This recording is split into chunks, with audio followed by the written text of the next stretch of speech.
Hi friends, আজকের ভিডিওটা হচ্ছে একটা ডে লং ট্যুর নিয়ে।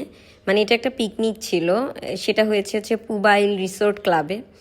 তো ঢাকা থেকে বেশ দূরে এবং ডে লংয়ের জন্য আমি পিকনিকে গিয়েছিলাম। তো প্রথমে ঢুকেই এই যে ইন্টারেস্টটা এমন ছিল, তারপরে মানে একদম রিসোর্টে ঢুকেই আমার ছেলে সুইমিং করতে নেমে গেল, কারণ সে পানি দেখলেই পাগল হয়ে যায়। আর তাকে আমি প্রমিস করে নিয়ে গিয়েছিলাম যে এবার তাকে আমি যেখানেই নিয়ে যাই, মানে যে কোনো ট্যুরে নিয়ে যাই, তাকে আমি অবশ্যই সুইমিং করাবো। তো সে প্রথমে যেই সুইমিং পুলে নেমে গেছে এবং সে একা নামতে ভয় পায় দেখে তার সাথে আমাকেও সুইমিং পুলে নামতে হয়েছে। তো যাই হোক, সুইমিং পুলে ঝাপাঝাপি করার পর আমি আর আমার ছেলে আর কি উঠে গেলাম উপরে, এবং এরপরে আমরা রিসোর্টটাকে ঘুরে ঘুরে দেখছিলাম।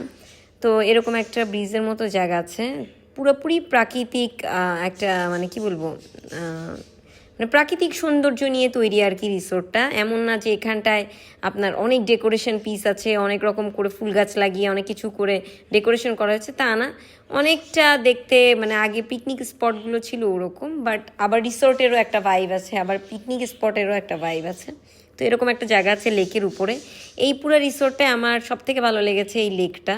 মানে আমার কাছে ওই মানে সুইমিং পুল তো কৃত্রিম একটা জায়গা, ওই সবে আমার এখন আর মন টানে না। তো আমার কাছে এই লেকের পাড়ের এই জায়গাটা ভালো লেগেছে, এবং এখানে খুব সুন্দর বাতাস হচ্ছিল এবং ন্যাচারাল বাতাস, পলিউশন নাই, সব মিলায় অনেক ভালো একটা ফিল হচ্ছিল। এবং পিছন দিকে একদম গ্রামের মতো, চারিদিকটা গ্রামের মতো, অনেক গাছপালা। সো আমার খুব ভালো লাগছিল। এরপরে আমি রিসোর্টের ভিতরটায় বেশ ভালো করে ডেকোরেশন করা আছে, তো আমি এভাবে ঘুরে ঘুরে দেখছিলাম। যেহেতু আমার যেতে যেতে 11টা বেজে গিয়েছিল, সো আমি সকালের ব্রেকফাস্টটা মিস করেছি, আমি সকালের ব্রেকফাস্ট খেতে পারিনি। এরপরে আমি প্রত্যেকটা সাইডেই একটু ডেকোরেশন যেখানে যা আছে, বিশেষ করে এখানে একটা ঝুলন্ত ব্রিজ আছে, তো এই ব্রিজের সামনে দিয়ে আমি একটা ভিডিও করে নিলাম যে স্মৃতিতে রাখার জন্য যে এই রিসোর্টটা কেমন। ডেকোরেশন খুব আহামরি না হলেও ছিমছামের মধ্যে সুন্দর। এরপরে আমরা বোটিং করতে নেমে গেলাম।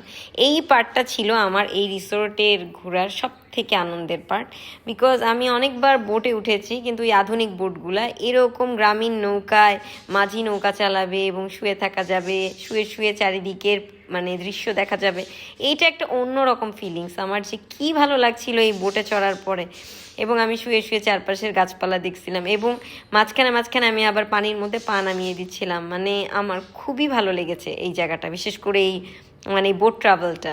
তো আমি এই বোটে করে নিয়ে, যে বলতো না ছোটোবেলায় জার্নি বাই বোট, এখন তো আর এরকম জার্নি বাই বোট হয় না কোথাও। তো এখানে মোটামুটি একটা জার্নি বাই বোটের একটা ভাইব নিয়েছি আমি। তো আমি অনেক সময় প্রায় ঘন্টাখানেক আর কি এই বোটে করে নিয়ে বিভিন্ন সাইডে গিয়েছি, এবং এই মানে লেকটা মোটামুটি বেশ বড়, এক মাথা থেকে এক মাথায় যেতে অনেক সময় লাগে। সো আমি এখানটায় বসে বসে নিয়ে আমার বরের সাথে মজা করছিলাম, এবং সে আমার ভিডিও করে দিচ্ছিল এভাবে এভাবে, যে বোটে তো আমি এভাবে কখনো আসলে বসি নাই। তো আমার খুব ভালো লেগেছে আমার কাছে এই বোট ট্রাভেলটা।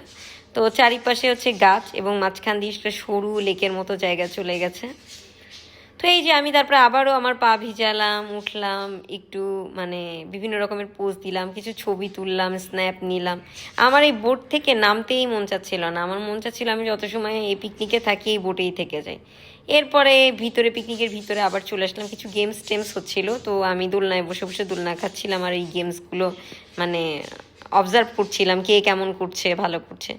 এই তো এরপরে যারা পিকনিক অ্যারেঞ্জ করেছে তারা সবাই একত্রিত হলো, ছবি তুললো। তো এই ছিল আমার আজকের সারাদিনের day tour. Thanks for watching, bye bye.